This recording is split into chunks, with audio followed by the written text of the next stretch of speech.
Right, no easy way of saying this, and it is a bit of a look behind the curtain, but between the Championship recording and the League One recording, George and I tend to have lunch. On today, 15th of December, we had what could be called a pint lunch to celebrate Christmas, or just Monday, during which I spilt George's pint all over my laptop, and it's broken. And my laptop, and my iPad. Neither of which are broken, but you still spilt them on both. Well, but let's stick to the headline. Okay. This next hour of podcasting could be very interesting. League One and League Two without my trusty steed. Honestly, the whole of Not the Top Media Limited could come crumbling down any minute. In Sky Bet League One, we had maybe the game of the season involving two incredibly vibey teams. One of them's at the very top of the table, George. It's Cardiff City. They've won 5 league games in a row. They beat Doncaster by 4-3 in the 99th minute. Yes, all of those things happened. A ridiculous game. Cardiff scoring a 99th minute winner in a game which was incredibly end-to-end. Their place at the top of League One in a weekend where it looked for a second like some of the chasing pack might get a bit of a let-in by some of the top end, but they ended up winning. And this was, a very end-to-end game, as the scoreline suggests, with a lot of Cardiff's star young players coming to the fore. Amari Kellyman, who I guess had a bit of a slow start, was kind of brought in gently at Cardiff, having joined on loan. He's really kind of hit his straps recently and has been playing very well. He responded after Owen Bailey, as he often does for Doncaster, got their important first goal with a kind of deflected finish, for once not with his head, before Kellyman then equalised. One of my favourite players to watch in the league, Kian Ashford, scored a really nice goal to make it 2-1, before Brandon Hanlon made it 2-2 just before half-time. Yusuf Salek, who has, again, after a pretty slow start, after what was a very good Championship campaign last season, scored from close range to make it 3-2. Then Harry Clifton scored to make it 3-3. And then there was a break of like 25 minutes, but I think there were 12 minutes of added on time added at the end of the game. And shot came in, I think, from Ashford, that was saved and parried into Joel Bagan's path, and he finished at the near post. Not ideal handling from Lotutala? No, definitely not. El Arbitro, Hugh Davis, your friend of mine, and friend and colleague, has a big bugbear at the moment with goalkeepers parrying or pushing things definitely a thing this season. Into danger instead of trying to catch the ball. And sometimes I think, Hugh, mate, just stop being the old man shaking your fist at the cloud. This is just modern goalkeeping. The cloud, as in like where we all keep our no, it's photos. It's a The Simpsons reference, right? That okay. you won't get. Clouds, I think is. Not the cloud. But you have to say it was poor from Lotutala. And increasingly it's been an issue for Donny all season. He got dropped for a bit. Lawler came in. That didn't work. He got dropped again. Lotutala came back in. It continues to be an issue for McCann. So this had me thinking it's been quite a long time since I saw Joel Bagan score a goal, basically. Now look, this season he's only had 5 shots in the whole season so far in the league, 1,654 minutes played. Last season mustered 2 shots in the Championship, although both of them were on target. Neither of them went in. And I was like, has he ever scored before?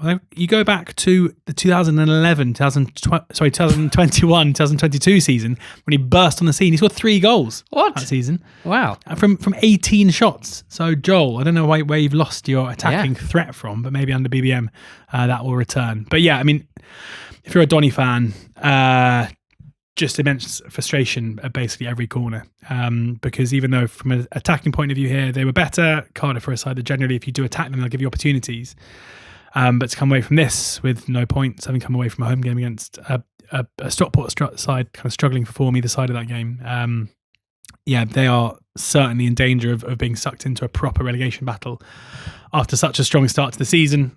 Cardiff on the other hand favourites for the title, and you can see why. And BBM, just sort of real Tinkerman qualities. Not least is it quite difficult to predict his starting 11, and the fact that he, unlike most managers, doesn't seem to be that fussed about having a settled centre-back partnership. For example, we've seen Fish and Lawler. Chambers was out in the cold. Now Chambers is back and has started the last few games with the captain's armband. But also in-game, making the most of his squad, a triple sub. at half-time when the score was 2-2, with Isaac Davis, who came off having made a brilliant assist for Kellyman's goal, Fish coming off the centre-back, and Capaccio as well, who'd had a really tough time defensively. Triple sub, on came Lawler at centre-back, and G at right-back, Willock on the left side of the attack. And at the moment, it just feels like everything BBM does comes up smelling of roses, whether it's the way that he manages the team, in terms of his communication, the amount of trust that he's putting in young players, the fact that at the start of the season, we've been talking about Colwill, Rubin, Capaccio and Lawler, and now with Colwill's injury in particular, it's like, oh, here's Ashford, here's Davies, here's Joel Colwill, like that's 6 young players. Joel will. And even the way he's managed the senior players, I think, like Chambers, like Willock, who just seems to sort of just play in snatches, really, but played pretty well. And like Salek, who's probably the headline in some ways. He's now joint top scorer in the league, Salek, which seems kind of crazy because as you say, or as you suggested, it seemed like he had quite a slow start to the season. And he's the one player in League One, or at least the one striker in League One, that Championship clubs, anyone who's thinking to themselves, we should try and sign a striker in January, there is no doubt in my mind that Salek's name will be mentioned within recruitment meetings across the Championship. And so that is a really fascinating situation. Because they don't have any other they don't have any other strikers. It's going to be really interesting how they handle this, because even though he is young, he is someone who represents like a proven known quality in the Championship and in League One. He is a player that will be, as you mentioned, incredibly attractive to, I mean, I would almost say all of the Championship. Like, even a top end Championship club, to get someone of his profile and age, I think he would be not necessarily a starter for them, but a valuable player for them. Yet his value to Cardiff City right now, in terms of what he offers, and as we've seen in the past, the absolute PR disaster that would be selling him, where in the position they're in now, not replacing him effectively, and then falling out of the promotion, or the spot they're in now and the commanding spot they're in now, would be, the optics would be horrific. He's got a long-term contract, so as long as he / his agent don't kick up a fuss, and all the noises about him working with Barry Murphy have been really positive. There has to be some momentum type value if you're him of winning the Golden Boot, winning promotion, and then seeing where you're at. But there also has to be a price. There has to be, like, if someone comes in for 5 million, 6 million for, I mean, what do they pay for him? More than that? 3 or 4, I think. Yeah. I mean, it's a fickle game. I don't know. I'm sure Cardiff fans listening will be like, we absolutely would not sell him for anywhere near that. But it's different when you're the ones cashing the checks. And, I'm sure Cardiff would probably fancy themselves if they got 5-6 million to spend it wisely, especially when you've got a manager who doesn't really need to bring in talent. He'll just take hold of what you got and make it better. Yeah, they're in a great position at the top of League One. They got Chelsea at home on Tuesday night. They are the last remaining EFL team in the League Cup. What a season so far for Cardiff City. Go well on Tuesday night. Bradford City are second in the table. They beat Reading by 2-0 at Valley Parade. And the first half was a good away display from Reading. You have to say at 0-0. And in the first half, Reading came on pretty strong and they had a lot of joy down their left. And they didn't take the chances that fell to them, 2 big ones in particular. Then the halftime whistle blows, the teams go in, the teams come out again. And in the second half, Bradford looked like the better side. Bradford have joy down the left of their attack. And crucially, Bradford take their chances. The ball falls to Sarcevic on the penalty spot, middle of the box, and he smashes it in because that's what he does. The ball heads to Bobby Poynton at the back post and he goes in to head home for 2-0 with 10 minutes to go after terrific wing play from Tyreek Wright. Just a solid home win, overcoming a difficult period, benefiting from some poor finishing from Reading. And that's what it's been like at home for Bradford all year, really. No side in England's top 4 tiers has won more home league games in 2025 than Bradford City's 17. 17 home wins. Hell of a year for those Bradford City fans. And frankly, those who've been going to Valley Parade week in, week out for years, they deserved a year like this. Only 2 defeats in League One so far after 20 games is an amazing record. And the fact they've kept 5 clean sheets in their last 6 as well. They had a quiet month or 6 weeks, didn't they? Because they kept drawing games. But I wanted to be very, very clear that Bradford's season as a whole and their current form is incredibly impressive, and they're absolutely second on merit at this point. As for Reading, away from home, just really struggled to put together either 90-minute displays and even within games when they have good spells, find it hard to turn the screw. It's only 12 away wins in their 55 away league games since being relegated to League One. George, Stockport 1, Stevenage 3. That's a surprise result. I think it might be this week's Sky Bet surprise.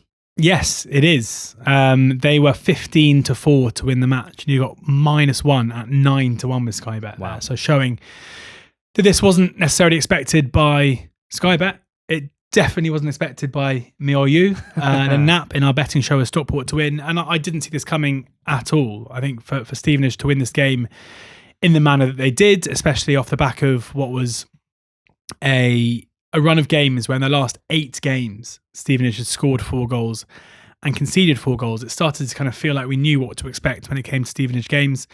And that was a really good defensive performance, but not necessarily much threat going forward. And away from home, it's very difficult, I think, to pick up points that way because generally home teams will cause you trouble. And what I will say here, before kind of getting into the bones of this 3-1 win for Stevenage, is that I want to give Alex Ravel massive credit for this win because I think there was a very clear shift in the way that Stevenage set up here, a big shift in the way that they attacked, which was the key reason and the crucial reason why they were able to win this game. Now, it wasn't like we saw something different from Stevenage out of possession. They still stayed pretty deep. They still looked to defend their box with numbers at the back. But it was actually when going forward is where we saw a difference because against in the defeat to Cardiff in midweek, where Cardiff scored very late to win the game 1-0 and Stevenage's defensive performance was very good, but they only mustered 2 shots in the whole game. The issue was that every time Stevenage got hold of the ball, it would just come back again. They couldn't commit any men forward. They couldn't find any way to get a foothold in the game. And that was because they sat incredibly deep. Whereas this time around, Stevenage, whenever they had their relatively rare forays forward, it was very clear for me to see they were committing bodies forward as well. They looked to push their defensive line up. They looked to get bodies into midfield and looked to get their attacking players into the final third. And that meant that they had way more joy when going forward too. Now, that can all be true, and I can credit Alex Ravel with the tactical tweaks that he made. But in truth, the first goal just came from an individual moment of brilliance with Chem Campbell getting on the ball 25 yards out from goal and smacking it top left. It's one of those things that as a manager, when you're playing away from home against a decent team, that you want to happen. It happened. A moment of sheer quality to bring about the goal. But the second goal they scored to put themselves 2-0 up was scored by Jamie Reid, who's a constant goal threat for them after just a really nice move. Again, loads of bodies forward when they got hold of the ball, and a really nice finish from him. Now, the kind of best bit of the game here is they then had to face up to a moment of adversity. Carl Whitton doing what Carl Whitton does best with a kind of towering header to make it 2-1 to Stevenage. And away from home, you concede, you're sitting on a 2-1 lead. What do you do? Like, I would have thought here, Stevenage would be like, right, we need to batten down the hatches, right? We need to ensure that we are going to stop Stockport from scoring. And the way you normally do that is you sit incredibly deep and you invite pressure. Yes, please. Stevenage, from kickoff, just had like 6 men just ready just to run. Yeah. Just to run. And it's a rugby kick. The ball came back. The Stevenage players pressed straight away. A clip ball over the top. Under pressure, a poor defensive header from, I can't remember who it was in the back. From Ethan Pye. Of all people. You don't expect that from him. And there was the literally onrushing Louis Thompson to nip in behind. And with a brilliant, the defensive header didn't even hit the floor before Thompson nipped in and put it over, kind of a little dink over the keeper to make it 3-1. And they were 3-1 up again, having conceded inside a minute and a half before that. So just the intent there from Ravel to be like, we're not going to let up. We're not going to sit deep. We're going to commit men forward straight away and get back in the game was rewarded with a goal. Just a brilliant performance. He said after the game against Cardiff that they needed to improve offensively. That set off alarm bells to me, where I was worried they would lose their defensive structure, but none of it at all. They just chose their moment to attack well, and when they knew they were in a position to commit men forward, that's exactly what they did, and they won the game 3-1. A brilliant performance, and a performance that suggests that those people, maybe like myself, who wrote them off and thought maybe they didn't have the staying power to be a threat to the top 6 this season, reminding us that they're a pretty good team with some pretty good players. Oh, yes. Bolton beat Exeter 2-1. Heavy favourites to win the game. Went through some adversity of their own, George, but came out with the 3 points. Yeah, I love this because it was just quite calm. Again, I've just given credit to Ravel. I think Steven Schumacher deserves credit for the way that they're his team and he reacted to being 1-0 down at home to a team that they would expect to beat. The goal itself was the goal that saw them go one down was a bit of a freak goal where Sharman Lowe came out and completely bungled a headed clearance that fell to Jack Aitchison, who had a lot to do from kind of 35, 40 yards, but into an open goal, managed to kind of bend it around and score it. And then after that, as you would expect, it was kind of wave after wave of attack from Bolton. Now, but the thing I want to give credit to Schumacher here are his substitutions and the times that he made them. Because I think often we see when managers are in this situation, it's just a case of like putting on loads of attacking players without much structure. But I think Schumacher saw that they were the better team within the game, and there was no need to necessarily change the shape or the way they're approaching it and just bring loads of attacking players on, but instead change the personnel. And at halftime, Sissoko came off. Thierry Gale came on. He will make a big impact later on in the game. Jordi Osei-Tutu came on to play right back ahead of Cyrus Christie after an hour. It was his shot that ricocheted off the post and fell to the path of Sam Dolby. Sam Dolby had come off the bench for Mason Burstow in a double substitution there, so two substitutes combining to get the equalising goal. Then Carl Dempsey came on for Ethan Ahahan in a straight swap as well. And it's 10 minutes later, you have Dempsey getting on the ball in the deep area, looking up, playing a brilliant diagonal ball to that halftime substitute Thierry Gale with a brilliant finish into the far right hand corner. So all four substitutes, all like for like swaps, all making an impact for Schumacher. And it's a reminder here of the depth of the squad I think the Bolton have got. Yes, they've got a very strong starting 11, but the players they can bring on can make an impact too. And just not that kind of sense of panic where we're 1-0 down nearly 70 minutes against a side that we should be beating, but instead keeping doing what they're doing, knowing that if they keep creating the chances, then the goal would go in, and they came twice. So again, it looked like for teams, up towards the top end of League One, who need Bolton, who need Cardiff, who need their form to dip. This looked for a while like it was going to be a case of that, but Bolton found a way to win, and they certainly deserved it as well. Yeah, interesting piece of recruitment. Thierry Gale, who scored the winner here. You have to say it's gone pretty well. He signed from a team in the Extra Classer. He's a 23-year-old Bajan left winger from the beautiful island of Barbados. Have you been? No. Have you? No. I'd like to. Aspirational. Let's do a long read. The birthplace of Thierry Gale. The anatomy of a Thierry Gale. And yeah, it was a fascinating piece of recruitment, to be honest. And this is a guy who hadn't played a huge amount of football across various different clubs, sort of dotted around Europe, including Honved and FC Dila and Piast Gliwice and Rapid Vienna. But Bolton have got plenty out of him. He started the season pretty strongly. He missed 5 or 6 games through injury, but he's back and scoring the winner here. Now, Barnsley 3, Leyton Orient 2. Two of the league's greatest exporters of vibes, Barnsley and Leyton Orient. And the match absolutely lived up to it. A 3-2 win for Barnsley. From behind, from in front, they're 1-0 up, they're 2-1 down, they win 3-2. Now, we need to talk about Reyes Cleary. Now, if you are a true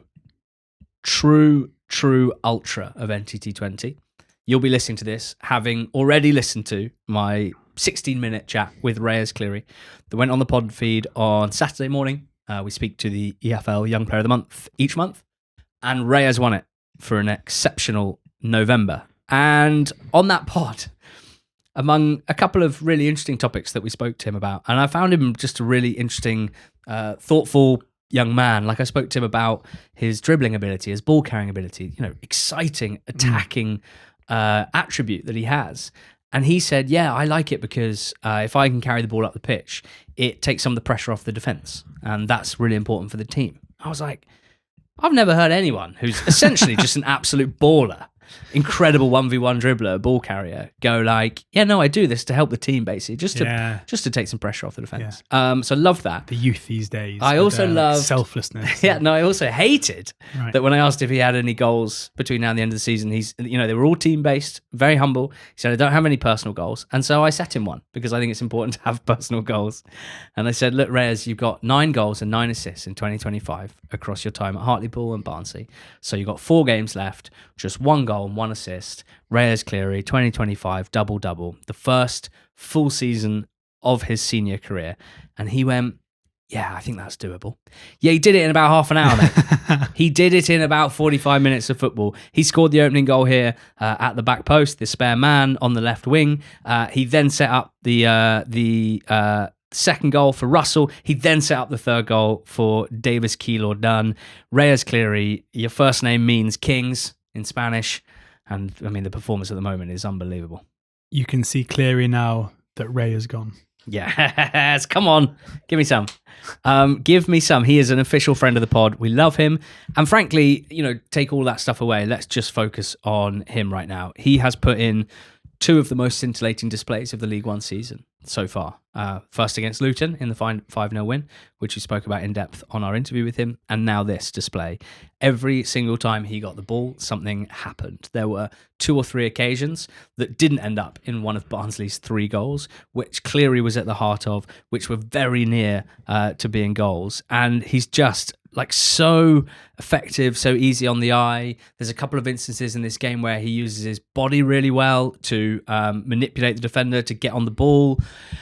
It's just an amazing package, and I want to chill out a little bit because he's only played 750 minutes. It took him a while to get into the team, but he's got 4 goals and 6 assists, 1.22 non-penalty goals and assists per 90, which is obviously miles better than the next best in League One. It's absurd numbers. They'll probably come down because it is still a small sample size, but it's just an incredible return. And what I find really interesting about this is that we've been hearing about Cleary for years in the West Brom youth team. He'd been held up as one of their stars of the youth team for ages, and he couldn't get in the West Brom team. They didn't find a pathway for him. And then he went to Walsall on loan, which, how good a record do Walsall have with Nathan Lowe, with Freddie Draper, with Daniel Kanu, and they got Cleary and it made a lot of sense. He was local and they're great for loanees. It didn't happen. It didn't work for him for whatever reason at the start of last season. So he was in a position in January of still not having made an impact in senior football for West Brom or for Walsall, and dropping into the National League because it was the only league he could play in the UK, given that he'd already played for West Brom and Walsall. Has a great time playing left wing back in the National League. Not easy for a player of his kind of profile, you'd think. And he just obviously learned so much, and Barnsley are benefiting. But what a signing for them. I'd love to know what was behind Barnsley being the team that said, Cleary is available, his contract is up, he's the one we're going to go and get, because he's now on a long contract with Barnsley. He looks like one of League One's best players. He's not a loanee. He's 21 years old. A masterful piece of recruitment, it seems. I'm buzzing that he's got the double-double already. Orient's, this game's just ridiculous. You should go and watch the extended highlights of it. It's kind of hard to analyse because the defending is so horrendous and so hilarious from both teams. Whether you think it's funny or a shambles, it kind of depends on your own proclivities. But I'm trying to take the positives at the moment. I think it's quite fun, George, that we have Cardiff at the top of the league, going really well, playing an unbelievably open style of football. We have Barnsley going well, playing an unbelievably open style of football. I think even Bolton, to an extent, we should applaud the way that they are playing the game. For sure. Really front-footed. And Orient, unfortunately, are the kind of the kind of black sheep within this group, who are also trying to play really vibey football, but conceding too many goals and not scoring enough to mitigate against it. So it was all in effect here. The Reyes Cleary game, Barnsley 3, Leyton Orient 2. The derby between Peterborough and Northampton, how did that go? Spicy. Yeah, the Neen derby. Yeah. As it's known. As it's Neen. Yeah. As it's Neen. It was a game. If you are a Cobblers fan, you're absolutely livid about the decision to send off Jack Perkins after 10 minutes. And I've got to say, as a neutral watching this, I don't really see the outrage. Oh, right. It's a high boot. Yeah. I think Perkins's reaction gives him away, where he immediately goes to the player to check if he's okay. Immediately you can see that he's like, oh no. I think he knows that a red card is possibly coming. The amount of contact, the level of contact is possibly negligible. I think there's absolutely no malice or intent in it, but at the same time, it's very reckless and very dangerous. So I can see why it's been given. I also, had it been a yellow card, I wouldn't be sitting here being like, what a disgrace that Perkins wasn't sent off. That obviously set the tone for the afternoon, because from then on, it was one-way traffic really from Peterborough's perspective. Harry Leonard scoring 2 Really well taken goals. The first kind of set through 1-on-1 and putting it in the bottom left-hand corner. The second prodding home from a rebound after some good work from Lisby down the left-hand side. He is good. Like in Peterborough's massive moment of need, a club who have profited so much in the past at identifying young striking talent, often from non-league or from beneath them, and then finding them, giving them a platform to play and reaping the rewards. They needed one of these like so badly this summer because they were so toothless. They had like little firepower at all. And it's hard not to think that Leonard was a bit more of a punt than the other ones in the past. Like this wasn't necessarily a player who had loads of kind of back form scoring goals at any level. He's obviously very talented, and anyone concerned at Blackburn has always known he's very talented and has always said that much. But injury issues have got in the way. But right now he is looking like basically a championship player playing in League One. His 6 goals this season have come from 37 shots. Only like a handful of those have come from outside the box. 6.25 XG. His XG per 90 as per FootMob is 0.55. His XG on target per 90 is 0.51. Like he's just a proper goal scorer. And playing in a team under Luke Williams, I'm pretty convinced will continue creating chances for him. And when you consider what, for example, Macaulay Langstaff did in a Luke Williams team in the National League, I think he's going to score a lot of goals, basically. Tom Eves got Northampton back into it with a kind of rare counter-attack, but as you'd expect at 11v10, there were kind of a few opportunities. McCarthy hit the post late on for Cobblers, but for the most part, it was Peterborough who were dominant here and made their man advantage count. So, for Cobblers, they'll just be frustrated that they'll feel like a red card early in the game kind of ruined it for them. Yeah, Plymouth Argyle beat Rotherham by 1-0. There were 8 points between these two teams at the start of the week, and now there's only 2 because Argyle have gone back-to-back 1-0 wins at Wycombe and at home to Rotherham, who have lost to Blackpool, and now here at Argyle. It was a lovely winning goal. Joe Rawls won the ball in midfield. It was moved forward by a couple of his teammates, and Rawls turned on the afterburners to break into the box and finish a really nice cutback. Now, what's the saying from the Bible? There's a saying from the Bible. I think it is, an eye for an eye. Man cannot live on vibes alone. And Rotherham are finding that out the hard way because their wonderful 9-game unbeaten run was built on sandy vibes. And what's kind of mental is that their performances in midweek, or the performance in midweek against Blackpool, and indeed here against Argyle, games where they've won the shot count pretty handsomely, will feel like on the balance of play, or at least on chances created, they were possibly the better side, and they've lost both of them. They obviously had some of that on the other side of the coin during that unbeaten run. If I was talking to a Rotherham fan, I would say try, if you can, to ignore results right now and focus on the improving performances. And I do believe that Rotherham's general level has improved pretty consistently over the last 2 months. And I'm actually relatively encouraged by the way that they are playing. There are 7 points between 10th and 23rd in League One. That's 14 teams. So if you're a league position merchant as a fan right now, and you're in that group, there's just going to be wild swings of emotion. Because every time you lose a game, you're going to drop like 4 places. Every time you win a game, or dare I say it, back-to-back, you're going to fly up the table. Just try and still, we're not even halfway through the season. There are so many points to play for. The most important thing by miles is the performance level. And Rotherham's this week, in losing 4-0 on an aggregate to Blackpool and Argyle, 2 teams near the bottom of the table, I can see why it might feel disastrous. I don't think that it needs to be. Obviously, from an Argyle point of view, it's a positive week after so many difficult ones. Their fans aren't necessarily suddenly suggesting that this has a massive corner having been turned. They've both been ground out victories.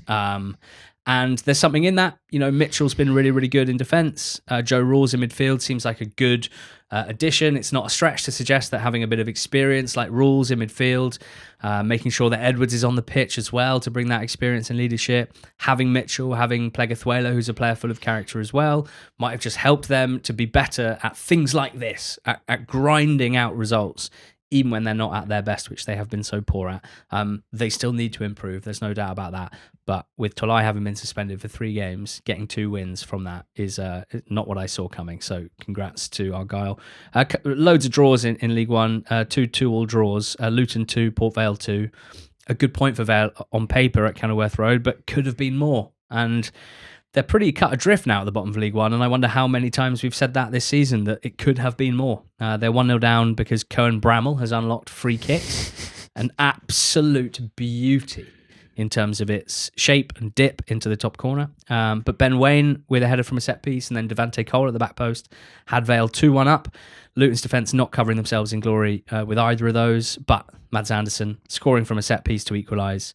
All in all, I'd say Luton not doing nearly enough from open play here. Still haven't clicked under Jack Wilshere. They didn't defend their box particularly well here. I'm not hugely impressed. The positive spin is that they've only actually lost one of their last 12 games. The negative spin is that they've only won one of their last 6 in the league. They're still 7th in the league, Luton, which I find funny. I feel like the general narrative is unbelievably negative. Yeah. And like they're still bang in it, but definitely still waiting for them to click. Tell me a bit about Blackpool 2, Lincoln 2 quickly. Boos resounded Really? around Bloomfield Road. Yeah, I mean, not surprising when you're 2-0 down after, 15 minutes? Boos at 2-0 down, not at the full time. Not the full time. Yeah, full time whistle. Jubes. Elation. Jubilation. Boos and Jubes. Yeah, unsurprising, really. Going to a game, I guess, for the positivity off the back of the 3-0 win against Rotherham last time out. Conceding a goal to the very talented Jack Moylan with a brilliant goal after 3 minutes. Lincoln came close to scoring again before Rob Street deflected effort looped in, up and in, over Bailey Peacock Farrell. And from there, you're thinking, like, what is going on here? But massive credit to Ian Evatt and to Blackpool for the way that they kind of worked their way back into the game. They got a penalty with 10 or so minutes to go of the first half that was dispatched by Lee Evans. And in the second half, they were the better team. They had the better chances. And when Ashley Fletcher continued his very good scoring season, it was what they deserved, really, from the game.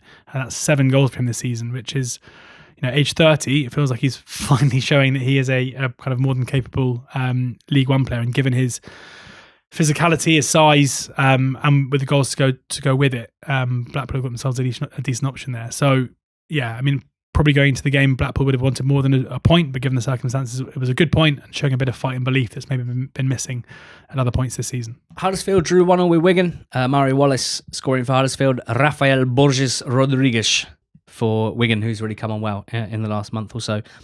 Poor display from Huddersfield, throwing away a 1-goal lead. Even their most patient fans are losing it. Patience, that is. And 2 matches that happened between Burton and Wycombe and Wimbledon and Mansfield. Both of those 0-0 draws.